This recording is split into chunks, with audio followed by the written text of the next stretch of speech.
오늘 우리 교회의 비전을 다시 한번 외쳐보도록 하겠습니다. 함께 외칩니다. 시작.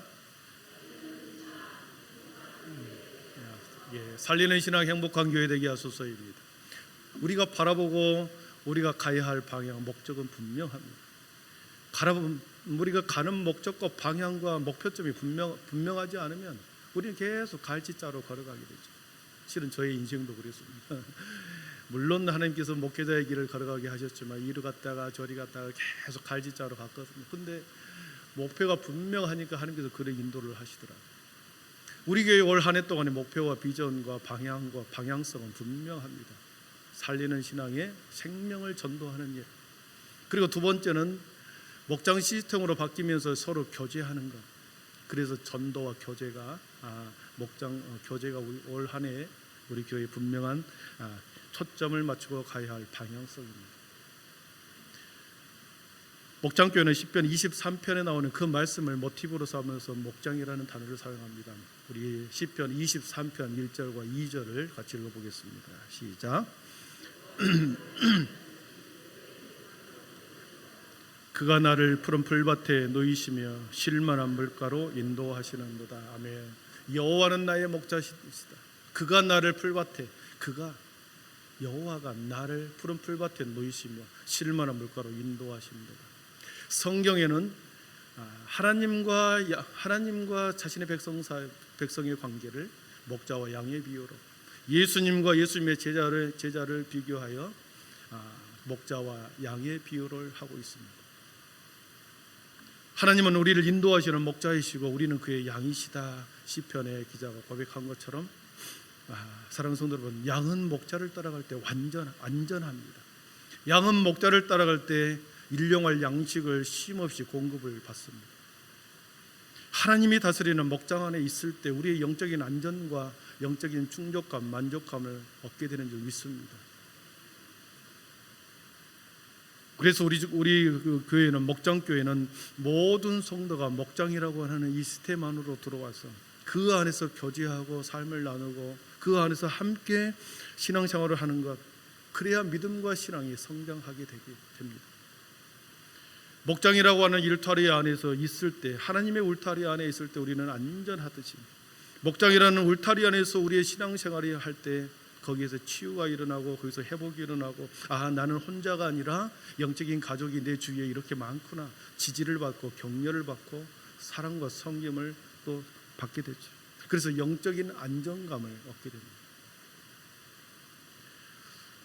물론 우리 기존의 구역 모임이나 G12나 셀 모임, 다양한 소그룹 활동이 있었습니다. 목장 시스템도 있었습니다. 그런데 우리 교회는, 과거의 많은 교회들과 우리 교회는 소그룹 모임을 구역 모임이라고 하는 중심으로 소그룹 활동을 했습니다.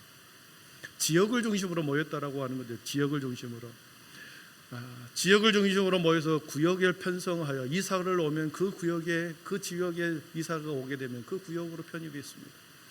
그래서 구역 모임은 지역을 중심으로 이렇게 해서 모임을 가졌던 거죠. 비슷한 공간 안에 있다라는 이유로 이사를 오면 바로 거기에 구역을 편입했던 거죠. 그래서 공통분모가 전혀 없습니다. 나이 차이도 무시하고 서로의 관심사도 고려하지 않고 삶의 스타일이나 직업이나 달란트도 고려하지 않고 지역이라고 하는 것을 딱 묶어놨더니 공통분모가 없는 겁니다. 더군다나 지난 3년간의 우리 코로나 팬데믹을 경험했습니다. 3년이라는 시간 동안에 이 팬데믹을 경험하면서 완전히 신앙생활의 내용들이 바뀌어버렸습니다. 그래서 많은 교회들이 이제 새로운 소그룹의 활동에 중요성을 깨닫고 다시 가정교회라든지 목장교회라든지 셀교회라는 새로운 다양한 변화의 모임들을 새롭게 시도하고 있습니다. 기존에 우리 교회에도 남녀 성교회가 있습니다. 1, 2, 3 남녀 성교회가 있고 안수입사회가 있고 권사회 모임이 있습니다. 이것은 기능적 모임이죠. 기능적 모임이 이루어져 있으나 그 안에서 실제적으로 신앙의 삶을 나누거나 서로 교제하거나 영적인 성장을 위해서 서로 도전을 주거나 그런 경우는 없었습니다. 선교회이니까 그 선교의 목적에 따라서, 권사회는 직분에 따라서, 안수집도 직분을 따라서, 그 직분과 그 비전에 따라서만 기능적으로 작동했지, 그 모임 안에서 우리가 함께 영적인 성장을 경험하지 못했다라는 거죠. 그래서 개인적인 삶의 내용을 이제 함께 오픈하고 함께 서로를 위해서 기도하고 서로의 신앙, 서로를 중보기도 해주고, 이렇게 신앙의 끈을 단단히 묶기 위해서는 구역 모임이 아니라 목장 시스템으로 가야 한다는 거죠. 그래서 목장교회 사역으로의 전환의 필요성을 우리는 지금 절감하고 있습니다. 틀과 내용 전체를 바꾸는 것이 패러다임이다 그러죠. 패러다임의 전환이 필요하죠. 목장 사역의 리더는 이제 각 목장마다 리더가 있습니다. 목자가 있고 목원이 있고 그렇게 리더가 있는데, 목장 사역의 리더는 평신도 동역자들이, 그 리더인 평신도 동역자들이 역할이 매우 중요합니다. 담임 목사로부터 모든 영적인 권위를 다 부여받아서 그 목장의 목원들을 영혼을 돌보게 하고, 그리고 교회가 추구하는 본질적 목적, 생명을 살리는 일에, 그리고 함께 영혼 구원하는 일에 목표를 두고서 관리형이 아니라 교회의 모든 하나의 작은 교회로서 존재하는 것이 목장교회입니다. 이 작은 목장교회는 크게 두 축으로 나누어져 있습니다. 하나는 우리 교회, 기존의 교회는 두 축으로 나누어져 있는데, 대그룹 사역이라고 하는 대예배가 존재합니다. 매일 주일마다 드리는 이 대예배, 수요일 밤에 드리는 예배, 수요 예배, 이것이 대예배입니다. 대그룹 사역이라고 그러죠. 대그룹 사역에서 집중적으로 해야 할 일이 있는가 하면, 대그룹 예배에서, 예배 안에서 상담과 중보와 서로를 위한 중보기도와 영적 나눔은 있을 수가 없는 거죠. 일방적으로 함께 여기서 찬양하고 함께 예배드, 함께 기도하고 말씀을 듣는 것, 이건 대그룹 사역에서 하는 일이기 때문에 상담을 하거나 서로를 위해서 중보기도를 하거나 영적인 나눔, 삶을 나누지는 못하는 거죠. 그래서 이 대그룹 사역인 대예배는 대예배대로 이렇게 잘 세워져야 하고, 그리고 그런가 하면 한쪽에 새로운 목장이라고는 소그룹을 통하여 영혼의 치유와 영혼의 구원 사명을 새롭게 감당하는데 이 소그룹이 매우 중요하더라는 거죠.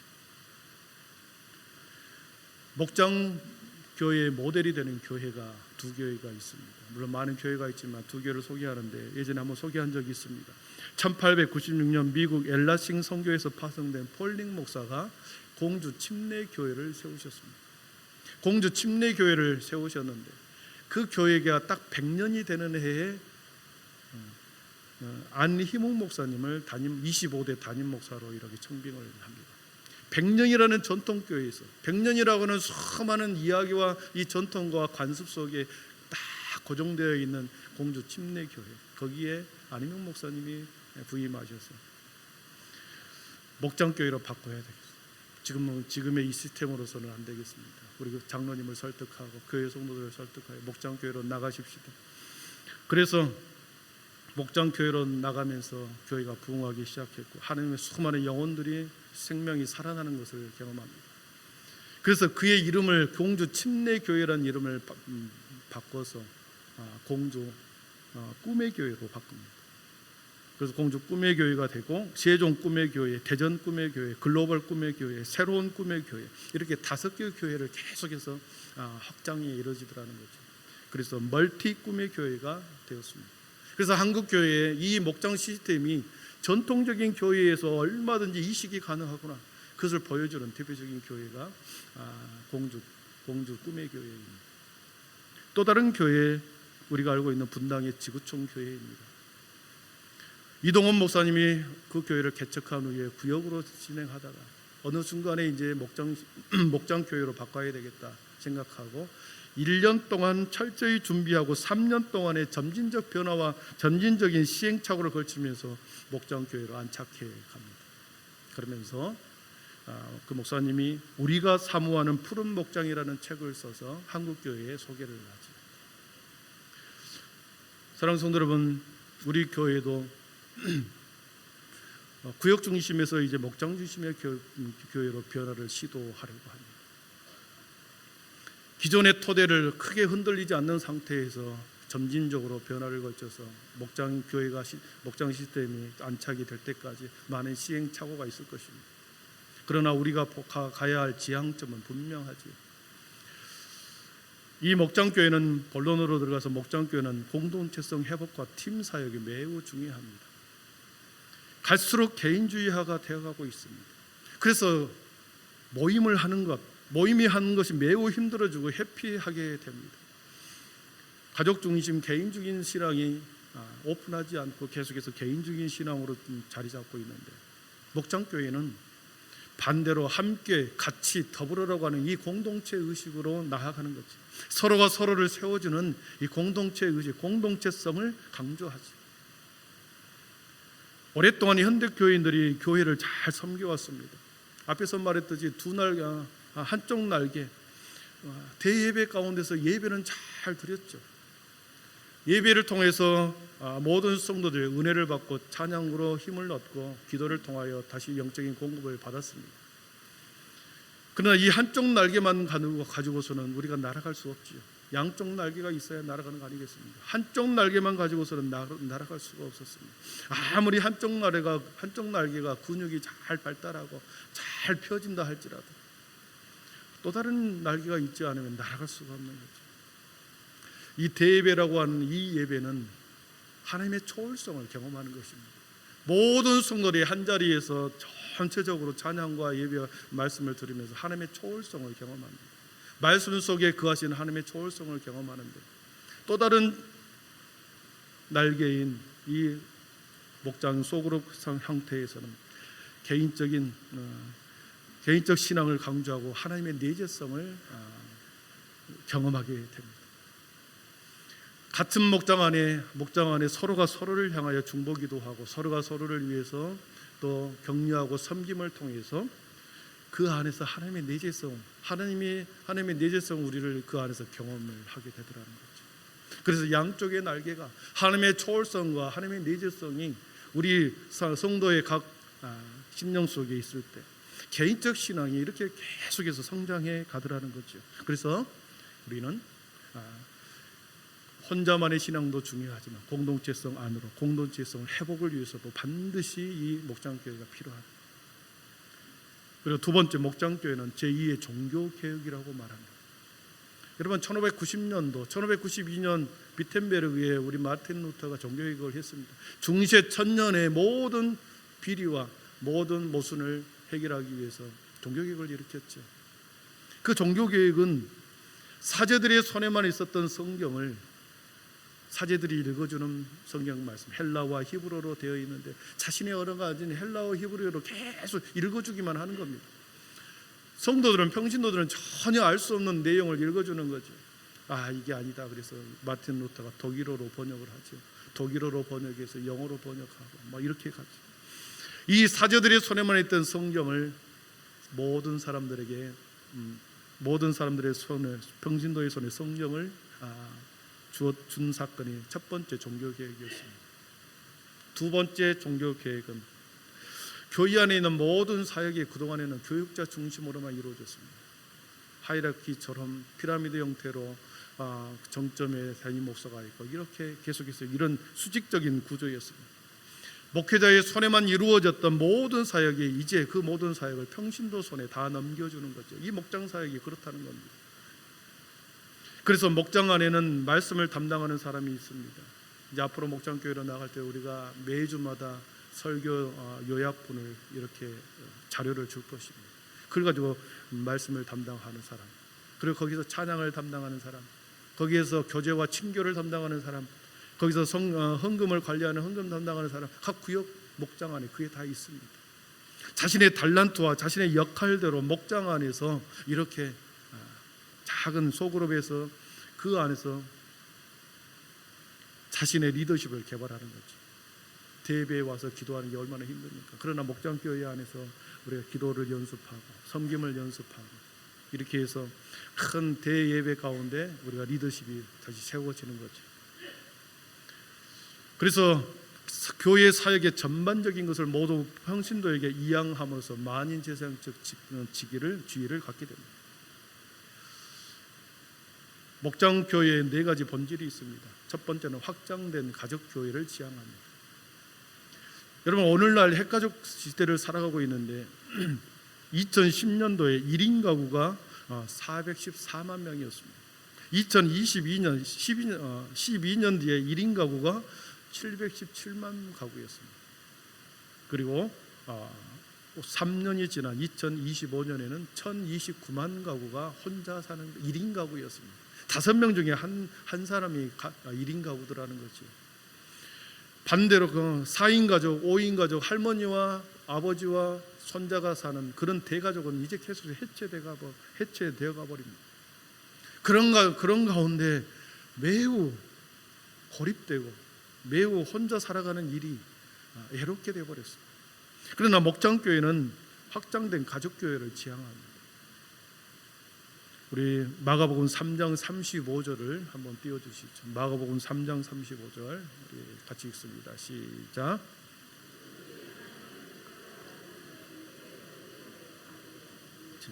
네, 그렇습니다. 누구든지 하나님의 뜻대로 하는 자는 내 형제요 자매요 모친이니라 예수님께서 말씀하셨거든요. 매주 몇몇 가족이 5가정 내지 6가정이 하나의 목장이 이루어지는데 그 안에 그 목장으로 이루어진 가족들이 서로가 구성원 간에 서로를 위해서 슬퍼할 때는 함께 슬퍼해주고 기뻐할 때는 함께 더 기뻐해주고 격려가 필요할 때 그 가족들이 모여서 함께 격려해주고 이렇게 연대의식을 가져서 비록 혈연으로 묶이지는 않았지만 영적으로 맺어지는 확대가족 이것을 지향합니다. 그래서 내가 외롭지 않구나, 내 주위에 나를 지지하고 나를 위해서 기도해 주는 사람이 많구나, 그러면서 내가 살아나는 거죠. 그래서 확대가족을 우리는 지향합니다. 두 번째, 목장교회는 만인재상직 교회를 지향합니다.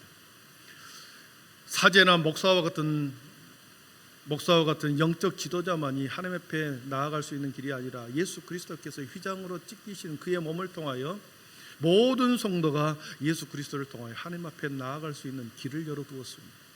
그래서 목사와 사제 위에 모든 성도들이 하나님 앞에 나아갈 수 있는 길을 열어놓았기 때문에 모두가 하나님의 사역의 동참자예요. 모두가 하나님의 일꾼이 될 수 있다라는 거죠. 다만 직위에 따라서만 다를 뿐이고 직임만 다를 뿐이고 직위만 다를 뿐이고 직임에 있어서는 하나님의 일꾼 모두 다 하나님의 동역자라고 하는 그 사실, 역할은 같다라는 거예요. 통계적으로 기존 교회는 20%만 교회 사역을 감당하고 80%는 예배 드리고 이렇게 헤어졌습니다. 그러나 목장교회는 반대로 80%가 모든 사역에 동참하고 20%만 예배만 드리고 개인적으로 신앙생활 하는 사람으로 통계가 나왔습니다. 그래서 우리 모든 목장교회를 지향하는 교회는 그 누구도 모든 사람이 다 자신의 달란트와 은사대로 대예배에서는 대그룹에서는 대그룹에서, 소그룹에서는 소그룹에서 역할을 감당하더라는 거죠. 그리고 목장교회는 매우 중요한 것이 코이노니아 교제를 지향합니다. 지향한다. 네. 목장교회 안에서 예배도 있고 기도가 있고 찬양이 있습니다. 그러나 가장 중요한 것은 교제입니다. 목원들 간의 교제, 삶을 나누고 서로 삶을 참여하고 그리고 서로가 서로를 나누어주고 서로가 서로를 배려하고 성공할 때는 기뻐하고 박수 쳐주고 실패 가운데서는 다시 격려를 하면서 세워주고 기쁨과 슬픔을 서로 나누고 위로하고 그렇게 목장교회 하는 교제가 있습니다. 스코틀랜드 톰 알렌 목사님은 이 소그룹 활동을 이렇게 표현했습니다. 우리 한번 제가 읽어드리겠습니다. 메마른 교회 안에서 오아시스처럼 물을 내뿜는 살아있는 목장 셀들. 여러분, 교회가 메마른 교회다 그래서 교회가 이렇게 정이 없냐, 얘 교회가 이렇게 쌀쌀하냐, 내가 쌀쌀하다고 생각하고 정이 없다고 생각하면 내가 정이 없는 거지 교회가 정이 없는 게 아닙니다. 내가 정이 많고 내가 쌀쌀하지 않고 따뜻하면 모두가 따뜻한 거죠. 그런데 많은 사람들이 교회가 정이 없다, 메말랐다 그럽니다. 그러나 메마른 교회 안에서 오아시스처럼 물을 내뿜는 그런 살아있는 목장, 메마른 곳에 오아시스와 같은 것이 소그룹이라는 거죠. 목장교회라는 겁니다. 소그룹 공동체만이 슬픔과 문제 가운데 있는 사람들에게 진지한 관심을, 삶의 처방을 쏟게 될 것입니다. 목장 소그룹 공동체에서 슬픔을 당한 자, 문제 가운데 있는 사람들을 세워지고 진심으로 관심을 가져주는 것이 이 소그룹이라는 거죠. 대그룹 대예배 가운데서는 그것이 가능하겠습니까? 안 되죠. 교회 역시 참되고 역동적인 그리스도인의 공동체의 생활, 즉 신약 성경에 나오는 코이노니아를 드러내 보일 때만 비로소 교회된 기능을 온전히 발휘하고 세속적인 세상에 성공적으로 침투할 수 있을 것이다. 이렇게 소그룹에 대한 매우 중요한 말씀을 했죠. 목장 안에서 일어나는 삶의 나눔, 교제 가운데서 자신을 오픈하고 드러냄으로 인해서 진정한 영적 가족으로서, 확대 가족으로서의 서로가 서로를 지지하고 기도하는 그러한 교회, 그렇게 코이노니아를 강조합니다. 교제를 강조합니다. 그리고 마지막으로 목장교회는 전도지향적 교회입니다. 여러분은 목동이 수많은 양들을 키우면서 이 우리 안에 1년이 지났는데도 새끼 한 마리를 안 낳는다. 2년이 지났는데도 숫자가 늘어나지 않고 계속 새끼 한 마리도 안 난다. 얼마나 이 목자는 괴롭겠습니까? 그렇습니다. 목장교회는 전도지향적 교회입니다. 생명을 낳고 또 생명을 낳고 빈자리에 빈 의자를 만들어 놓고 여기에 누가 와서 앉을까? 계속해서 그 사람을 위해서 그 빈자리를 놓고 기도하는 것이 목장입니다. 그래서 가까운 이웃 사람을 초대하여 그 빈자리가 바로 당신의 자리였습니다. 우리가 그동안에 기도했던 사람이 바로 당신입니다. 이렇게 하면서 목장으로 초대하고 그 목장으로 초대했던 사람이 다시 교회로 초대하고 이렇게 되는 거죠. 우리 교회가 앞으로 목장으로 나아가려고 하는데 시스템을 한번 보면 올해는 한 6개 정도 목장을 만들려고 합니다. 보여주시죠. 제일 위에가 이제 지구라고 하는 큰 지구대 단위가 있고, 그 다음에 그 마을에 마을이 있고, 그 밑으로 이제 목장이 있습니다. 성경 말씀을 알기를 원하고 큐티를 하기를 원하는 사람, 말씀을 배우기를 원하는 사람 큐티 목장으로 들어가는 거고, 그리고 책을 읽고 서로 나누기를 좋아한다, 책 읽고 서로 나누는 걸 좋아한다 그러면 독서 목장을 만들어서 목장을 만들 수 있는 거고, 선교 마을에는 또 내가 북한을 향해요, 북한에 대한 안타까움이 있다, 그 사람들끼리 모여서 북한 목장을 만들죠. 그리고 몽골, 탄자니아, 루안다, 우리 교회가 후원하는 이 아프리카를 향해서 또 목장을 만들어서 우리는 그 나라를 위해서 기도하겠다, 목장을 만들 수 있습니다. 그리고 친교 마을에서는 파크 골프를 좋아하시는 분, 탁구나 등산을 좋아하시는 분, 그리고 역사와 관련된 일을 좋아하시는 분, 또 그렇게 목장을 만들 수 있는 거죠. 치유 마을에서는 간병인들과 또 의료인들은 의료인들끼리, 간병인들은 간병인들끼리 이렇게 목장을 만들어서 공통 분모 속에서 이렇게 목장을 만드는 거죠. 그리고 달란트 마을에서 보면은 미술이나 음악이나 소품 제작하는 것을 좋아한다. 그러면 나는 음악에 악기를 다루는 걸 좋아한다. 그럼 목장을 만들어서 또 이렇게 할 수 있는 거죠. 올해는 우리 교회가 한 6개 정도, 많게는 한 7개 정도 이렇게 만들려고 합니다. 양쪽 건물이 세워졌습니다. 많은 사람들이 자신의 집을 오픈하는 것을 매우 힘들어합니다. 우리 집에 와서 예배를 드리고 우리 집에 와서 그 교제를 하기 위해서 자신의 가정을 오픈하는 것을 매우 힘들어하죠. 청소해야지, 음식을 대접해야지, 음식이 아니면 간식이라도 대접해야지, 떠나가면 뒤에 청소해야지, 매우 불편해합니다. 그런데 이제 우리 교회는 양쪽에 건물이 들어서서 제가 쉬어보니까 공간이 17개가 나옵니다. 17개의 공간이 생겼습니다. 언제든지 각 목장들이 각 모임의 장소를 정해서 이제 가정의 집이 아니더라도 교회 안에서 목장 모임을 할 수 있게 되었습니다. 한 달에 한 번은 목원들끼리 자기 집을 초청하고 이렇게 예배를 드리고, 한 달에 3번 정도는 교회에서 목장 모임을 가져도 이제는 문제가 없게 되었습니다. 그렇게 해서 우리 교회는 이제 목장 교회를 지향하고 그것으로 나아갈 것입니다. 결론입니다. 목장 교회의 성경적 목적이 나오는데 오늘 말씀해 보니까 3가지를 말합니다. 첫 번째는 그리스도의 몸을 세우기 위함이었습니다. 소그룹을 세우는 이유는, 소그룹 활동을 하는 이유는 그리스도의 몸을 세우기 위한 것이다. 우리 11절과 12절 읽어보겠습니다. 11절 12절입니다. 그가 어떤 사람은 사도로, 어떤 사람은 선지자로, 어떤 사람은 복음 전하는 자로, 어떤 사람은 목사와 교사로 삼으셨으니 이는 성도를 온전하게 하여 봉사의 일을 하게 하며 그리스도의 몸을 세우려 하심이라. 아멘. 이렇습니다. 각자 은사에 따라 각자 사역의 직분을 다 맡아서 그리스도의 몸을 세우기 위해서 소그룹 활동을 합니다. 그리스도의 몸을 세우는 것이 목적입니다.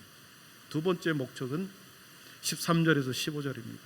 장성한 분량에 이렇게 자라가기 위함입니다. 같이 읽어봅니다.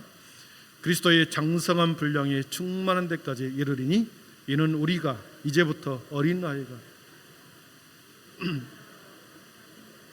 범사에 그에게까지 자랄지어다. 아멘. 장성한 분량에 이르기까지 자라가기 위해서 소그룹 활동을 하는 겁니다. 여러분, 사람은 자라나지 않고 정체되면 지체장애인이 됩니다. 마찬가지로 영적으로도 그렇습니다. 20년 30년 다녔어도 영적으로 자라지 않으면 영적 지체장애인이 돼버립니다. 수십 년을 믿었는데 계속해서 나만 돌봐달라, 나만 봐달라, 교회에서 계속해서 전화도 안 오네, 뭐 어쩌네, 계속 나만 해달라고 그러면 어떡하겠어요? 자라나는 거예요. 자라나여 스스로 주체적인 신앙이 되는 거죠. 자라나는 것. 장성한 분량이 이렇게 자라도록 돕는 것이 목장사역입니다. 그리고 마지막 가장 중요한 것이 서로 연결해 스스로 서기 위함이다. 16절 읽어보겠습니다. 16절 같이 읽습니다. 그에게서 온몸이 각 마디를 통하여 도움을 받음으로 연결되고 결합되어 각 지체의 분량대로 역사하여 그 몸을 자라게 하며 사랑 안에서 스스로 세우느니라. 할렐루야. 아멘. 그 몸을 자라게 하여 사랑 안에서 스스로 세우는 것입니다. 스스로 서서 주체적인 신앙으로, 주도적인 신앙으로 어려움과 문제를 말씀으로 주체적으로 하나님 앞에 단독자로 서기 위한 것을 우리가 소그룹에서 그것을 그렇게 도와주려고 하는 것입니다. 결국 우리의 신앙의 목표는 그리스도의 몸을 세우는 것이고 장성한 분량에 이르기까지 스스로 서는 것입니다. 주체적인 신앙으로 서는 것입니다. 그래서 그 주체적으로 신앙으로 서 있는 그 모습을 가지고 우리는 십자가의 골고다 언대까지 가는 것이고, 그리고 거기에 부활의 현장까지 가는 것입니다. 우리 한빛교회에 나아가는 목적과 비전은 분명합니다. 저는 여기서 성공을 이야기하지 않습니다. 주체적인 신앙, 하나님 앞에 단독자로 서기 위한, 스스로 서기 위해서 도와주는, 그리고 함께하는 그 교회를 지향하고, 그렇게 올 한 해 동안 생명을 살리고 행복한 교회 가정, 우리의 인생 되기를 축복합니다. 기도하겠습니다.